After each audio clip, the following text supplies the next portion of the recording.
நீதிபதி வந்து காவல்துறையை அப்படி கேட்கறது வந்து மிக அவமானகரமான செயல். இந்து மதத்தை எதிர்த்து போராடியவர் வள்ளலார். நீ காவி உடை அடைந்தால் நான் வெள்ளை உடை அடைவது. நீ இருக்குன்னு சொல்ற, நான் இல்லைன்னு சொல்றேன். எந்த ஒரு தலித்தும் ஆதி திராவிட சமூகத்தை சேர்ந்தவரோ இல்ல பழங்குடி வகுப்பினரை சேர்ந்தவரோ ஒரு லோனை வாங்க முடியலையே. குழந்தைய நீ வச்சுக்கோ, சவுக்க நான் வச்சுக்கிறேன் அப்படின்ற ஒரு வார்த்தையை ஒரு பத்திரிகையாளர் கேட்கிறேன். ஏற்கனவே புருஷன் இருக்கான், ஏற்கனவே குழந்தை இருக்காங்க, அவன் புருஷன் குழந்தைய நீங்க வச்சுக்கீங்க, சவுக்கு சங்கர நான் வச்சுக்கிறேன்னு சொல்லிட்டு வெளியே வந்துட்டாங்க. அதுக்கெல்லாம் இந்த காவல்துறை கைது நடவடிக்கை எடுக்கல. தேர்தல் வாக்குறுதிகளை கேள்வி கேட்கக்கூடாது. ஏன்னா அவங்க காப்பி டு பேஸ்ட் பண்ண போறாங்கன்னு நினைக்கிறேன் அடுத்து வர எலெக்ஷனுக்கு. திமுகவுக்கு முட்டு கொடுக்க வேண்டிய தலைவர்கள் என்ன பேசுறாங்கன்னா, திமுக இதை செய்தது, அதை செய்தது, அதை செய்தது, அது செய்ததுதான். இப்ப என்ன செஞ்சதுன்னு தான் கேள்வி. கோர்ட் ஆர்டர் வந்துச்சு பாத்தியா, நாங்க காம்பவுண்ட் கட்டிக்கலான்னு என்ன பண்றாங்க, ஆதிக்க சாதி காம்பவுண்ட் கட்டுறாங்க. ஏன்னா அங்க அமைச்சர் ஏன் ஜாதிக்காரன். தோழர் வணக்கம். வணக்கம். சவுக்கு சங்கருக்கு ஜாமீன் வழங்கி சென்னை உயர்நீதிமன்றம் நீதிபதிகள் SM சுப்பிரமணியம், P தனபால் அமர்வு உத்தரவு கொடுத்திருக்காங்க. சவுக்கு சங்கரின் கைது ஜனநாயகத்தின் குரல் வலையை நெரிக்கும் செயல் என்றும், ஏன் ஒருவரை இவ்வளவு டார்ச்சர் செய்கிறீர்கள் என்றும் நீதிபதிகள் கேள்வி கேட்டிருக்காங்க. அதே நேரத்தில் உண்மையில் உங்களுக்கு தைரியம் இருந்தால் அமலாக்கத்துறை 2 முறை கடிதம் அனுப்பியவர் மீது நடவடிக்கை எடுக்க வேண்டும் அப்படின்னும் நீதிபதிகள் சொல்லியிருக்காங்க. நீங்கள் எப்படி பார்க்குறீங்க? நம்ம ஏற்கனவே அந்த வீடியோவில் நம்ம பேசின சில விஷயங்கள் தான் ஜட்ஜுமே அது கேள்வி கேட்டிருக்காரு. அப்படின்னும் போது நம்மளுக்கு அது ஜனநாயகம் இன்னும் கொஞ்சம் உயிரோட இருக்கு, நீதி கொஞ்சம் உயிரோட தான் இருக்குன்ற இதுலதான் நான் பாக்குறேன். மகிழ்ச்சி தான். ஜாமீன் வந்து இப்ப இந்த கேஸ்ல இருந்து விடுதலை எல்லாம் கிடையாது. அவருக்கு வந்து உடல்நிலை காரணம் காட்டி அவரை வந்து வெளியில எடுத்திருக்காங்க. அதுக்கும் பெரும் முயற்சி. நிறைய கொஸ்டின்ஸ் வந்து காவல்துறையை நோக்கி, அரசை நோக்கி மேன்மை மிகு நீதி அரசர்கள் இருவருமே கேள்வி கேட்டிருக்காங்க. இது வந்து நம்ம கொஞ்சம் மகிழ்ச்சியா பாக்குற நேரம் தான். ஒரு கட்டத்துல இந்த அரசு நம்மளை வந்து ஒடுக்குனாலோ இல்ல காவல்துறையை விட்டு ஏவி சர்வதிகாரம் பண்ணாலோ நீதித்துறை கிட்ட நாடும்போது குறைஞ்சபட்சம் வந்து நம்மளுக்கான ஒரு நியாயத்தை பெற முடியும்ன்ற ஒரு நம்பிக்கையை இந்த வழக்குல நம்ம பார்க்க முடியுது. பழி வாங்குற நோக்கமா தானே நீங்க செயல்பட்டு இருக்கீங்க அப்படின்ற ஒரு கேள்வி. இது வந்து ஒரு நீதிபதி வந்து காவல்துறையை அப்படி கேட்கறது வந்து மிக அவமானகரமான செயல். அசிங்கப்படணும், வெக்கப்படணும், தலை குனியணும். அப்போ இப்படி ஒரு கேள்வி, நீங்க ஒரு மனிதனை வந்து பழி வாங்குற நோக்கமா தானே பண்ணிக்கிட்டு இருக்கீங்க அப்படின்னு கேட்கிற ஒரு இது இருக்குல்ல. இது உங்க அரசுகிட்டயே போய் சொல்லுங்க, உங்களை யாரு ஏவனாங்களோ அப்படின்ற ஒரு கேள்வி இருக்கு. உங்களை யாரு வந்து தூண்டி விட்டு இவரை வந்து உடனடியா நேற்று நைட்டு ஒரு புகார் ஆகுது, மறாத நாளே வந்து விரைந்து அவரை கைது பண்ண வேண்டிய அவசியம் என்னன்ற கேள்வியும் அவங்க கேட்டிருக்காங்க. ரொம்ப முக்கியமான கேள்வி இதெல்லாம். ஏன்னா அவர் கொலையா பண்ணிட்டாருன்னு ஒரு விஷயம் இருக்கு. ஆமா, ஏன் டார்ச்சர் பண்றீங்க? ஆமா, ஏன் டார்ச்சர் பண்றீங்க? நீதித்துறைக்கே தெரியுதுல்ல திட்டம், இது வந்து ஒரு திட்டமிட்டு பிளான்டா வந்து தொடர்ச்சியா பண்றாங்க அப்படின்றது வந்து நீதிபதிகளுக்கே தெரிஞ்சிருக்கு. அதன் அடிப்படையில தான் இந்த கேள்வியும் கேட்டிருக்காங்க. அடுத்த கட்ட மூவ் என்னவாக இருக்கும் இதுல? இல்ல, இவங்க விட மாட்டாங்க. என்னன்னா, இப்போ இன்னும் திருச்சியில ஒரு வழக்கு வந்து நிலவில இருக்கு அப்படின்ற தகவல்களும் வெளியில வந்துட்டு இருக்கு. இப்போ அடுத்த கட்டமா இவர் வந்து உடல்நிலையை சரி செய்யறத பாப்பாரா, திருச்சி நோக்கி பயணிப்பாரா? இது என்னன்னா ஒரு சைக்கோ டார்ச்சர் தான். அவருடைய மனநிலையே தொடர்ச்சியா டிஸ்டர்ப் பண்ணிக்கிட்டே இருக்கு. எவ்வளவோ பெரிய ஜாம்பவானா கூட இருக்கட்டுங்க, டார்ச்சர் பண்ணிக்கிட்டே இருந்தா என்ன ஆகும்னா உளவியலா அவங்க வந்து ஒரு மிகப்பெரிய பாதிப்புக்கு உள்ளாகுவாங்க. அப்போ என்ன, இங்க இந்த நாட்டுல வந்து சமத்துவம் பேசுறாங்க, ஜனநாயகம் பேசுறாங்க, பகுத்தறிவை பேசுறாங்க, மனித உரிமையை பேசுறாங்கன்னு ஒண்ணுமே புரியல. இன்னைக்கு சட்டம் வந்து உரிமைகளை எவ்வளவு கொடுத்துருக்குல்ல, பேச்சுரிமை இந்திய அரசியலமைப்பு சட்டத்துல இல்லையா? அப்போ அந்த பேச்சுரிமையா சவுக்குக்கு இல்ல. அப்போ நீதிபதியே கேட்டிருக்காரு, ஏன் இந்த அரசை எதிர்த்து கேள்வி கேட்க கூடாதா? இந்த கேள்வி வரவேற்க வேண்டிய கேள்வியா நம்ம பாக்குறோம், பாராட்ட வேண்டிய கேள்வி. நீதித்துறை கேட்கிற நிலைமையில இருக்குதுன்னு வச்சுங்களேன். இப்ப நம்ம கேள்வி எங்க நோக்கி கேட்கணும்னா, ஏன் இங்க இருக்கிற முற்போக்கு சக்திகள், கட்சிகள், அமைப்புகள் ஒரு குரல் கூட கொடுக்கலையே? ஏன் அது? அந்த காலகட்டத்துல இருந்த பத்திரிகைகள், ஆரிய பத்திரிகையாக இருந்தாலும் கூட அவங்க ஒரு கருத்து சொன்னாங்கன்னா, எதிர்கருத்துனா ஒரு ஜனநாயக மோதல் இருந்தது, கருத்து உரிமை இருந்தது, அந்த ஃபைட் இருந்தது. அப்போ தவறுன்னு வச்சுங்களேன், இந்த கம்யூனிஸ்ட் தோழர்களே வந்து அறிக்கை விடுவாங்க. இதெல்லாம் இப்போ சவுக் சங்கர் குறித்து என்ன அறிக்கை விட்டாங்க? சவுக் சங்கர் குறித்து உங்களுக்கு வேறு சிந்தனை இருக்கலாம், வேறுபாடுகள் இருக்கலாம், மாற்று சிந்தனைகள் இருக்கலாம். ஆனா இங்க நடந்த இந்த அரச பயங்கரவாத செயல் இருக்குல்ல, இந்த பொய் வழக்குகளை திட்டமிட்டே போடுற ஒரு விஷயங்கள் இருக்குல்ல, இந்த கைது நடவடிக்கை இருக்குல்ல, என்ன கருத்துரிமையை வந்து இவங்க பாதுகாத்தாங்க அப்படின்ற ஒரு கருத்துரிமை மாநாடெல்லாம் நடத்துவங்கள தான் நான் கேட்கிறேன். ம். கருத்துரிமைக்காக மாநாடுகளை நடத்தியவர்கள் இந்த விஷயத்தை ஏன் அமைதி காத்தாங்க? அப்போ உங்கள் எஜமானன் மார்க்சும் எங்கெல்ஸுமா இல்ல ஆளும் கட்சி திமுக முதலமைச்சரா ஸ்டாலினா இல்ல உதயநிதியா? ம். கம்யூனிஸ்ட் கட்சிகளை குறை சொல்லணும்ன்றது இல்ல, அவங்களுடைய லட்சியம் பெருசு, ம். இலக்கு பெருசு. அதுல ஒண்ணுதான் இந்த பேச்சுரிமையும் கருத்துரிமையும் காக்க வேண்டிய கடமை அவங்களுக்கு இருக்குன்றதுனால தான் நான் அந்த கேள்வியை வைக்கிறேன். உங்களுக்கு கூட சவுக் சங்கர் மேல வந்து மாற்று கருத்து இருக்கலாம், எனக்கும் இருக்கலாம், யாருக்கு வேணா இருக்கலாம். ஆனா குறைஞ்சபட்சம் நம்ம எங்க கேள்வி வைக்கிறோம்னா, ஏன் நீங்கெல்லாம் வந்து எந்த ஒரு அறிக்கையுமே வெளியிடலையே? ம். அதுக்கான காரணம் என்ன? ஆளும் கட்சி எது வேணா செய்யலாம், காவல்துறையை ஏவி விட்டு என்ன வேணா பண்ணலாம், நீதித்துறை கேக்குதுல்ல, ம். நீதிபதிகள் கேக்குறாங்கல்ல, அந்த நிலைமையில வச்சிட்டு இருக்கீங்களே. அப்போ இங்க எல்லாருமே மௌனமாக்குற வேலைகள் நடந்துகிட்டு இருக்குது. ஆக்சுவலி நானும் திமுகவுக்கு ஆனவன் கிடையாது. நானும் திராவிட சித்தாந்தத்தில் ஊறி போனவன் தான், அதுல இருந்து வளர்ந்தவன் தான். அதனாலதான் நான் என்னுடைய திருமணத்தை பெரியார் திடல்ல நான் வைக்கிறேன். அப்போ நான் பெரியார் பேரனான்னு சொல்லிட்டு டிஷர்ட்டை போட்டு சுத்துறவன் தான். ஏன் இங்க வந்து ஒரு மதவாத அமைப்போ இல்ல மதவாத பிளவுகளோ சாதி கலவரங்களோ தமிழ்நாட்டில் ஏற்படக்கூடாது அப்படின்றதுக்காக தான் நம்ம வந்து அந்த சித்தாந்தத்தை நோக்கி நிக்கிறோம். திராவிட சித்தாந்தத்தை பௌத்தம் சார்ந்தே நான் பாக்குறேன். இன்னைக்கு பௌத்தத்துக்கும் ஆரியர்களுக்கும் நடந்த ஃபைட்டு, அதுல வந்து பௌத்தம் வந்து வீழ்த்தப்பட்டதுன்னு தான் நம்ம பார்க்கணும். அது நேர்மையாவும் ஒத்துக்கணும். அப்பனா பௌத்தர்கள் எல்லாம் போராடலையா அப்படின்னு கேள்வி எல்லாம் வரக்கூடாது. அவங்க 2 பேருக்கு நடந்த ஃபைட்ல வந்து பௌத்தம் வீழ்த்தப்பட்டது. திராவிட சித்தாந்தத்தை கொண்டு அயோத்திதாசர், ரெட்டமலை சீனிவாசன், பெரியார் போன்ற ஆட்கள் எப்பொழுது வந்தாங்களோ அது மீண்டும் ஒரு மீட்டெழுச்சியா எழுந்து ஒரு மிகப்பெரிய போராட்டங்கள் நடந்து அந்த சித்தாந்தத்தை வந்து பின்தங்கியது அப்படின்னு பாக்குறோம். அதுக்கப்புறம் என்னடான்னா பெரியாரை பத்தி நம்ம பேசுறதுனால பெரியாரே வியந்து மதித்து உணர்ந்த ஒரு மாபெரும் தலைவர், போற்றக்கூடிய ஆள் யாருன்னு பார்த்தீங்கன்னா ராமலிங்க அடிகளார், வள்ளலார். இன்னைக்கு அது ஒரு பிரச்சனையா போயிட்டு இருக்குது திமுக ஆட்சியில. ரொம்ப கொடுமை. எல்லா இடங்கள்லயுமே கை வச்சாச்சு திமுக. வள்ளலார் வந்து கிட்டத்தட்ட ஒரு 106 ஏக்கர் வந்து லேண்ட வந்து பெருமொழியா விட்டார். நான் சின்ன வயசுல இருந்தே வள்ளலார் வடலூருக்கு நான் போயிருக்கிறேன், அந்த சன்மார்க் இடத்துக்கு. ஏன்னா எங்க அப்பா அதுல இருந்ததுனால எங்க அப்பா குழந்தையில இருந்து என்னை கூட்டு போயிட்டு வருவாரு. அப்போ நான் அந்த ரசிச்ச அந்த இது இருக்குல்ல, மரங்கள், இயற்கை உணவுகளை உற்பத்தி பண்ணுவாங்க, காய்கறி விவசாயங்கள், நிறைய மேங்கோ ட்ரீ எல்லாம் இருக்கும், அதுல விளையாடி இருக்கும். வந்து பார்த்தா அடுப்பு 24 மணி நேரம் இருக்கும், யார் வேணா வந்து சாப்பிடலாம். எனக்கு அது புது சித்தாந்தம் சிந்தனை ஆட்கொண்டது. அப்படி பார்த்த விஷயங்கள்ல இப்ப கேள்விப்படுற விஷயம் என்னன்னா, இந்து சமய அறநிலைத்துறை அவங்க வந்து கேட்ச் பண்றாங்க, வள்ளலார் இடத்துல கை வைக்கிறாங்க. அந்த நேரமும் உணவு போட்டு அதை பார்த்துதானே பல தலைவர்கள் இன்னைக்கு வந்து ஏழைகளுக்கு உணவு கொடுக்கணும், அதை பண்ணணும், இதை பண்ணணும். யாரு முன்னோடி? வள்ளலார். வடலூர் போகும்போது பெரியார் காருக்குள்ள போகும்போது காரை விட்டு இறங்கிட்டாராம். பொறுமையா தள்ளு, ஆர்ன் அடிக்காத, சத்தம் போடாம பொறுமையா போங்க அப்படின்னு சொல்லிட்டு பெரியாரே இறங்கி நடந்து வர சூழல் வந்து உருவாச்சு. அப்ப பெரியார் உதவியாளர்கள், தோழர்கள் பெரியார் கிட்ட, ஐயா உங்களை விடவா ஒரு பெரிய தலைவர் வந்து இந்த ஆரிய சிந்தனையை எதிர்த்து, பிரார்ப்பண சிந்தனையை எதிர்த்து போராடிட்டு போறாங்க அப்படின்னு கேள்வியை கேட்கும்போது, என்னை விட 17 மடங்கு அறிவிலையும் ஆற்றலையும் சிறந்தவர் வள்ளலாரு, நான் பண்ற வேலைகளை விட அவர் அதிகமா பண்றாருன்னு. யாரை விட? திராவிட சித்தாந்த தலைவராக போற்றக்கூடிய திமுக தூக்கி பிடிக்கின்ற பெரியாரை விட 17 மடங்கு வேலைகளிலும் செயல்முறையிலையும் சித்தாந்தத்திலையும் அறிவிலையும் வள்ளலார், ராமலிங்க அடிகளார் செய்யற வேலை பெருசுன்னு நீ என்ன பண்ணி வச்சுக்கிற, அங்க போய் கை வச்சிருக்கிற. அந்த இடத்துல கையை வச்சுட்டு அப்ப வள்ளலாருடைய ஆட்கள் வந்து பிரச்சனை பண்ணுவாங்க, போராட்டம் பண்ணுவாங்க அப்படின்னா அதுக்கும் ஒரு காரணம் தயார் பண்ணி வைக்கிறாங்க. என்ன காரணம்? இதை நாங்க வள்ளலார் சர்வதேச மையமா மாத்த போறோம். யாரை ஏமாத்துற? ஏதோ ஒண்ணு ஒரு பழமொழி சொல்லுவாங்களே, கடையில இருந்து தேங்காவை திருடி வழிப்பிள்ளையாருக்கு உடைச்ச கதையானுவாங்கல்ல, அந்த மாதிரி இது ஒரு மிகப்பெரிய ஏமாற்று வேலை. சர்வதேச மையமா ஏமாத்த போற நீ? எதுக்கு மாத்த போற? அப்படின்னா வெளிநாட்டு ஃபண்டை நீ உள்ள கொண்டு வரதுக்கான வேலைய செய்கிற. அதுவும் 100 கோடி ரூபாய் இவங்க பட்ஜெட் போடுறாங்க.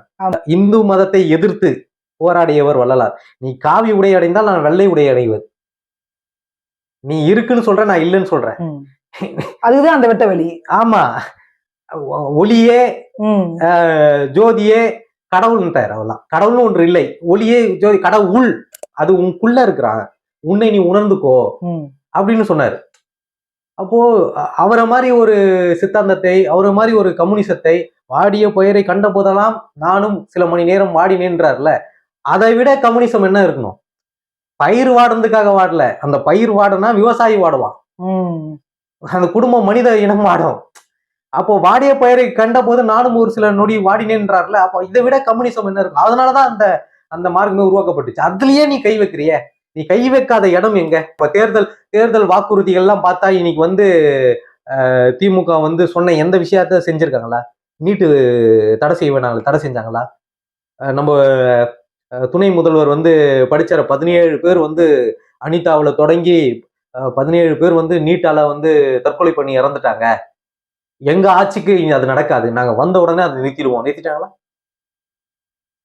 போக்குவரத்து துறைக்கும் ஆசிரியர் துறைக்கும் வந்து பணி நிரந்தரம் பண்ணுவேன்னாங்களே நாங்க வந்த உடனே. இன்னைக்கு அவங்க போராடின்னு உட்காந்துக்கிறாங்க. செவிலியர்கள் ஏன் போராடி செவிலியர்கள், ஆமா, தூய்மை பணியாளர்கள், தூய்மை பணியாளர்கள் கூட இங்க மதிப்பு இல்லைல்ல. இதெல்லாம் கவர்மெண்ட் வந்து கொண்டு வராங்க. இந்த டாட்கோ ஸ்கீம்லாம் யாருக்கு கொண்டு வராங்க? ஆதி திராவிட நலத்துறை. இவங்களுக்கு இவ்வளவு திட்டங்களை வந்து கொண்டு வந்துன்னு இருக்காங்க, இவ்வளவு நிதி உதவிகளை நீங்க பெற்றுக்கொள்ளலாம் அப்படின்னு சொல்லிட்டு. ஆனா இத நம்ம பேசணும்னா 2 மணி நேரம் பேசணும், அவ்வளவும் ஊழல். எந்த ஒரு தலித்தும் ஆதி திராவிட சமூகத்தை சேர்ந்தவரோ இல்ல பழங்குடி வகுப்பினரை சேர்ந்தவரோ ஒரு லோனை வாங்க முடியலையே. எங்க போனாலும் ஊழல் ஊழல் ஊழல் ஊழல் ஊழல் ஊழல் ஊழல். ஆனா இவங்க என்ன நினைச்சுக்கிறாங்கன்னா, நாங்க எல்லா திட்டத்தையும் வரவேற்றுக்கிறோம் அப்படின்னு நினைச்சுக்கிறாங்க. ஆனா நீங்க உள்ள போய் பாருங்க, அது போய் சேருதான்னு பார்த்தா யாருக்குமே போய் சேரல. அப்ப இப்படிதான் இவங்க வந்து ஆட்சியை நடத்துறாங்க. இந்த ஆட்சி, இந்த நிர்வாகம், இந்த அரசு குறித்து ரொம்ப கவனமா நம்ம இருக்கணும். அப்படின்னா நான் வந்து திமுகக்கு எதிராக பேசிட்டேன் அப்படின்னா அப்ப என்ன பிஜேபி ஆக்கிடுறாங்க. அப்ப பிஜேபி ஆக்கி அடிக்கிற வேலை. ஏன்னா எதிரியை வந்து என்னன்னா, ஒரு கருத்தை ஒருத்தர் வைக்கிறாருன்னா அந்த கருத்துக்கு எதிர்கருத்தை பேசுறதுக்காக ஒரு புதுசா அரசியல் கட்சிக்கு வராரு, அவர் உடனே பிஜேபி பி டீமியா சொல்லிடுங்க, A team B team C டீமா சொல்லிடுங்க. அப்ப அங்க தள்ளிட்டோம்னா எல்லாரையும் வச்சு அடிக்கிறதுக்கு ஈஸியா இருக்கும். இங்க நீ ஆளும் கட்சியை தான் நம்ம கேள்வி கேட்கணும். எப்ப நீ சொன்ன வாக்குறுதியெல்லாம் அதை மக்களுடைய மூளைகளை சலவை செய்வதற்காக இந்த வேலைகள். உடனே என்ன சொல்லுவாங்க, இப்போ கரண்ட்ல நடந்துகிட்டு அரசியல், நம்ம பாக்குற அரசியல் என்னவா இருக்குதுன்னா, நாங்க வந்து எங்களுடைய எதிரியே வேற, ஆர்எஸ்எஸ் பிஜேபி சித்தாந்தத்துக்கு நாங்கெல்லாம் அதுக்குதான் எதிர்க்கிறோம். நானுமே எனக்கு வந்து ஆர்எஸ்எஸ் இந்த தமிழகத்துல வந்துடக்கூடாது, ஏன்னா இங்க அது வந்துச்சுன்னா சாதி கலவரம், மத கலவரம் எல்லாமே நடக்கும். பல கொலைகளை நாங்க பார்த்துட்டு வந்தோம். கோத்ரா ரயில் எரிப்பு போராட்டமா இருக்கட்டும், எத்தனையோ கொலைகள், மகாத்மா காந்தி படுகொலை ஆகட்டும், எத்தனையோ கொலைகளை நம்ம பார்த்துட்டு கடந்து வந்துட்டே இருக்கோம். ஆர்எஸ்எஸ் தமிழகத்துல வளரக்கூடாதுன்னா வளரக்கூடாது. அது ஆனா நாங்க திமுகவை திட்டக்கூடாதா? இப்ப நீதிபதி கேட்ட மாதிரிதான் திமுகவை நாங்க கேள்வி கேட்கக்கூடாதா? நீ செய்யறன்னு சொன்ன எதுவுமே நீ செய்யலையப்பா அப்படின்னு கேள்வி கேட்டா அவனை தூக்கி பிஜேபி ஆண்டு வச்சிரு, பிஜேபி பி டீம்னு சொல்றது, அவன் பிஜேபி ஆதரவான்.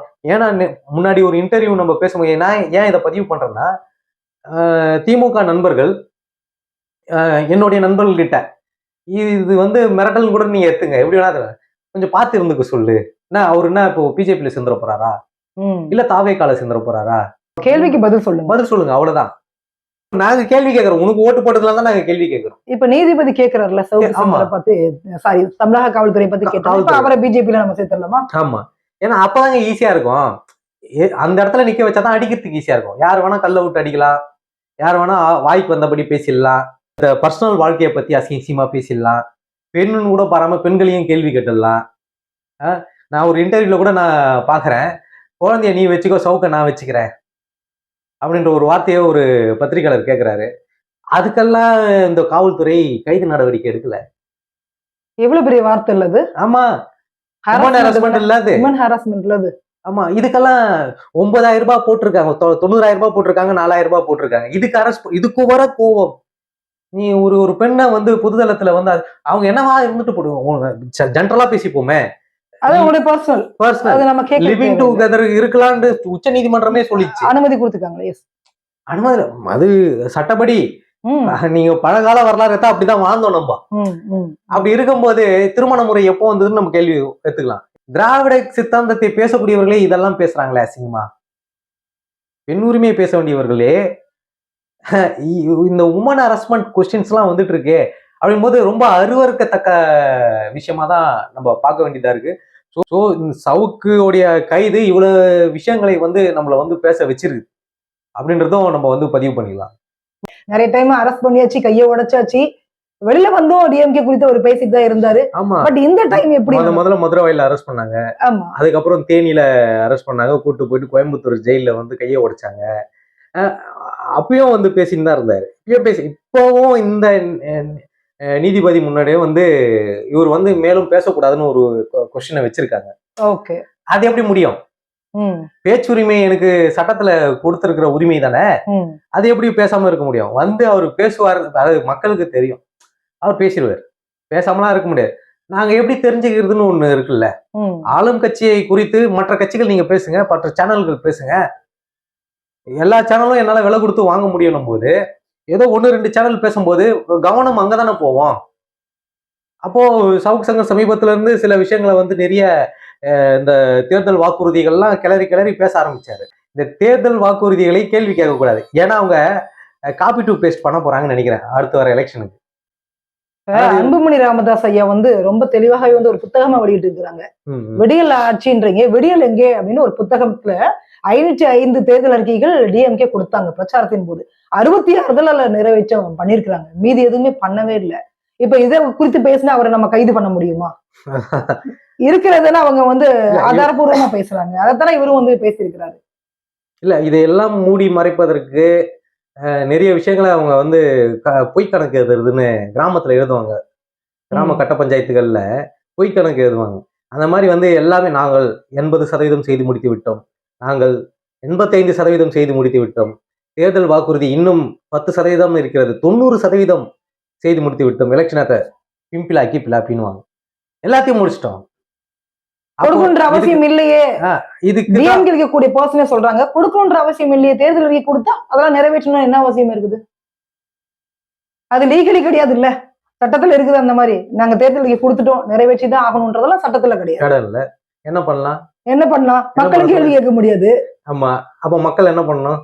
தமிழ்நாட்டு மக்களுடைய அரசியல் அறிவு, இந்த அரசியல் அறிவால வந்து ஒரு பார்ப்பனிய சித்தாந்தமோ இல்ல வட மாநிலத்தில் ஆண்டு கொண்டு இருக்கின்ற பிஜேபி அரசியல் கட்சியோ உள்ள கால் ஊன்றவே முடியாது.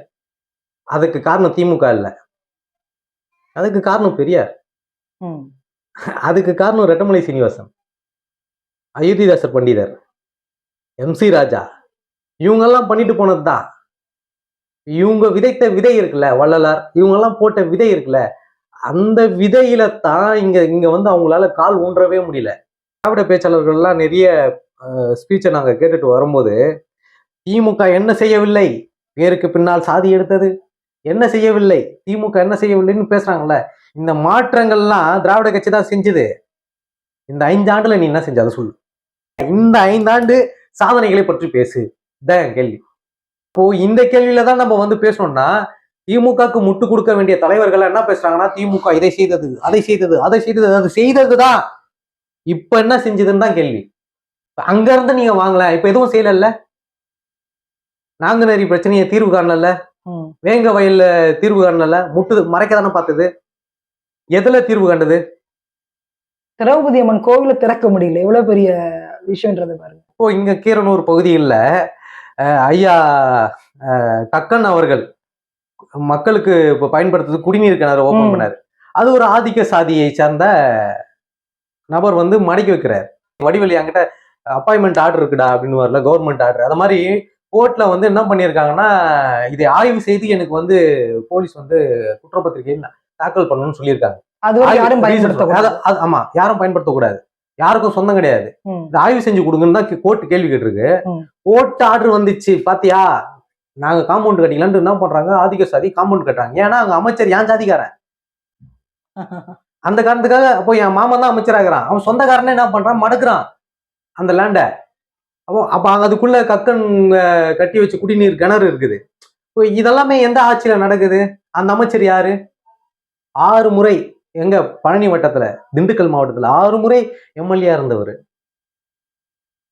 திமுக கட்சியை சேர்ந்தவர் தான், இன்னைக்கு அமைச்சரா இருக்கிறாரு.